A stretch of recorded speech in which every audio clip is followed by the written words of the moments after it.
Pernah kepikiran nggak sih, siapa sebetulnya yang pegang remote kendali ekonomi kita? Siapa yang bisa bikin cicilan KPR kita tiba-tiba naik atau bikin nilai tabungan kita terasa makin kecil? Nah, di panggung ekonomi global, lagi ada perebutan kekuasaan yang sengit banget soal ini. Dan ini bukan soal presiden atau jenderal, ini soal duit. Efeknya, ngaruh banget sampai ke dompet kita semua di Indonesia. Jadi, yuk kita coba jawab pertanyaan ini. Siapa sih sebenarnya raja ekonomi yang sesungguhnya? Apa benar presiden yang kita pilih 5 tahun sekali? Atau jangan-jangan ada kekuatan lain di belakang layar yang dengan satu keputusan aja bisa bikin ekonomi negara tancap gas atau malah ngerem mendadak dan bikin kita semua kelempar dari kursi? Oke, kita kenalan dulu sama dua pemain utamanya. Di satu sudut ada presiden. Fokusnya jelas, pertumbuhan yang cari cepat. Kenapa? Ya karena dia dikejar siklus politik 5 tahunan. Senjatanya, anggaran negara, belanja, proyek. Di sudut lain, ada gubernur bank sentral. Fokusnya beda banget, stabilitas jangka panjang. Masa jabatannya bisa sampai belasan tahun loh. Senjatanya cuma satu tapi sakti banget, suku bunga. Ini udah kayak dua dunia dengan dua tujuan yang seringnya, ya gitu deh, tabrakan. Nah, disinilah ceritanya jadi makin seru. Bank sentral itu sering dianggap sebagai raja di atas raja. Coba bayangin, ada sebuah lembaga super kuat di dalam negara yang sengaja didesain untuk kebal dari drama politik. Mereka punya kuasa yang luar biasa besar untuk ngatur hidup kita semua tanpa perlu kita pilih langsung.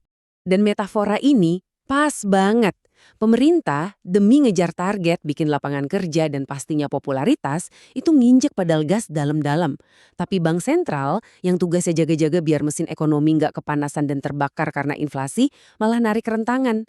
Hasilnya, mobil ekonomi kita jalannya maju mundur cantik, tersendat-sendat gara-gara tarik-menarik ini. Dan kutipan dari Jerome Powell, bosnya Bank Sentral Amerika ini, benar-benar jadi inti masalahnya.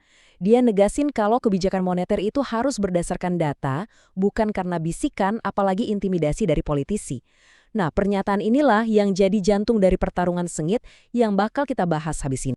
Sekarang kita terbang dulu ke Amerika. Kenapa? Karena di sana ada drama kelas berat. Pertarungan antara Trump versus bank sentralnya, The Fed. Apa yang terjadi di sana tuh bukan sekedar berita luar negeri biasa loh. Ini pelajaran super mahal yang dampaknya nyiprat ke seluruh dunia, termasuk ke nilai tukar rupiah kita. Donald Trump itu nggak main-main. Dia nyerang The Fed dari segala penjuru. Mulai dari ngurusin biaya renovasi kantor mereka, pakai skandal internal buat neken ketuanya supaya mundur, sampai terang-terangan di depan publik bilang kalau The Fed itu penghambat pertumbuhan. Bahkan kenaikan suku bunga dituduh sebagai tindakan sabotase terhadap pemerintahannya sendiri. Gila kan? Ini bukan kritik lagi, ini udah perang terbuka. Lihat aja deh bedanya, kayak langit sama bumi. Trump maunya suku bunga nyaris 0% buat ngegas pabrik-pabrik. Sementara Powell justru naikin suku bunga buat ngerem inflasi. Trump pengen dolar lemah biar ekspor laku keras. Powell bodo amat, fokusnya stabilitas di dalam negeri. Ini dua agenda yang sama sekali nggak mungkin bisa jalan barengan. Terus kenapa sih Trump segitu ngototnya? Jawabannya ada di angka yang bikin pusing ini. 37 triliun dolar. Itu total utang pemerintah Amerika. Ini bukan cuma angka di layar ya. Ini beban raksasa yang ngikat tangan setiap pengambil kebijakan di sana. Dan yang lebih gila lagi, tiap tahun cuma buat bayar bunganya aja mereka harus keluarin duit 1,2 triliun dolar. Coba bayangin, anggaran segede itu hilang gitu aja, bukan buat bangun sekolah, rumah sakit, atau jalan. Inilah yang nyekek leher anggaran mereka. Makanya setiap kenaikan suku bunga sekecil apapun jadi isu hidup mati. Logikanya Trump tuh sebenarnya simple dan pragmatis banget. Seperti yang dia bilang sendiri, dengan dolar yang lebih lemah, ya otomatis produk Amerika jadi lebih murah di luar negeri. Traktor, mobil, semua jadi lebih gampang diekspor. Ini semacam strategi jalan pintas buat menghidupkan lagi industri dalam negerinya. Secara teori kan ada 4 cara buat ngatasin utang segunung ini. 1. Genjot ekonomi. 2. Naikin pajak. 3. Potong belanja. 4. Turunin bunga utangnya. Nah, pilihan pertama itu butuh waktu lama. Pilihan kedua dan ketiga, wah itu bunuh diri politik. Jadi satu-satunya jalan pintas yang paling menggoda buat politisi kayak Trump, ya maksa bank sentral buat ngelakuin pilihan keempat. Oke, cukup soal Amerika. Sekarang kita ngaca. Karena ternyata dinamika yang mirip-mirip banget juga lagi kejadian di rumah kita sendiri, di Indonesia. Konflik fundamental antara ambisi pemerintah sama kehati-hatian bank sentralnya itu ada banget. Pemerintahan baru di bawah Presiden Prabowo ini pasang target yang super ambisius.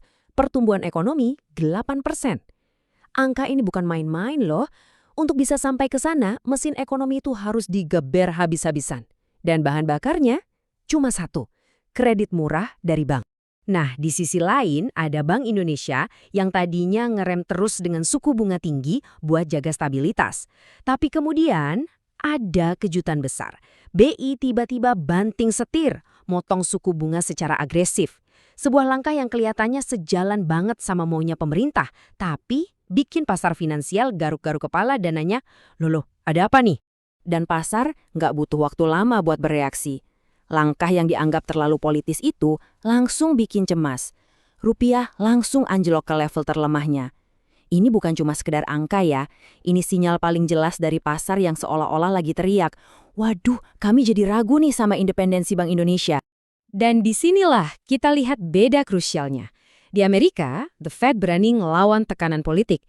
Di Indonesia, BI terlihat lebih akomodatif. Hasilnya, di Amerika, dolar tetap jadi safe haven, tempat orang nyimpen duit. Di Indonesia, keraguan sekecil apapun sama independensi BI langsung dihukum pasar dan rupiah yang jadi korbannya. Ternyata konteks dan kepercayaan itu penting banget. Tapi masalah di Indonesia tuh lebih ruwet lagi. Ternyata nurunin suku bunga aja nggak cukup buat bikin kredit ngalir deras. Ibaratnya keran airnya udah dibuka lebar, tapi tipanya mampet. Bank-bank besar kita tuh lebih seneng main aman, nyimpen dana triliunan mereka di surat utang negara atau deposito BI daripada nyalurin ke UMKM yang lebih beresiko. Akibatnya, pemerintah sampai harus turun tangan, maksa bank-bank ini buat nyalurin kredit.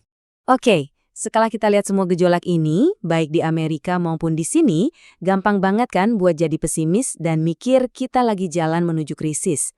Tapi, gimana kalau cara pandang kita yang salah? Gimana kalau semua kekacauan ini bukanlah tanda kemunduran, melainkan rasa sakit dari sebuah proses pendewasaan? Nah, perspektif ini mengubah segalanya. Gejolak yang kita lihat sekarang ini mungkin adalah ongkos yang wajar dari sebuah negara yang lagi berani tumbuh. Risiko itu muncul karena ada ambisi. Negara yang maunya main aman terus dan stagnan, yang nggak akan pernah menghadapi ujian kayak gini. Jadi, kita sampai di inti pembahasan kita. Dunia, termasuk Indonesia, itu sebetulnya nggak sedang kekurangan uang. Uang itu bisa dicetak. Yang lagi langka sekarang itu keberanian. Keberanian buat ngaku kalau sistem yang lama, cara pikir yang kaku, mungkin udah nggak relevan lagi. Baik itu di Amerika yang terbelenggu utang masa lalu, maupun di Indonesia yang lagi coba merancang masa depannya sendiri. Maka dari itu, saya mau meninggalkan Anda dengan satu pertanyaan ini untuk direnungkan. Apakah semua turbulensi ekonomi yang kita rasakan ini adalah tanda-tanda krisis yang menakutkan? Atau ini justru ongkos yang harus kita bayar bersama-sama sebagai sebuah bangsa yang sedang berjuang keras untuk naik kelas? Jawaban Anda atas pertanyaan itu akan sangat menentukan cara kita semua memandang masa depan Indonesia. Nah, sebelum kamu tutup video ini, boleh minta tolong? Like dulu dong biar semangat bikin konten. Terus komen, yes, kalau kamu udah sampai sini. Kasih tahu aku kamu nonton sampai habis. Share juga ke teman kamu yang butuh info ini. Karena siapa tahu mereka lagi belum update berita ini. Dan kalau belum subscribe, buruan join family kita. Soalnya subscriber di bulan ini bakal dapat akses early ke project special aku bulan depan. Jadi jangan sampai nyesal.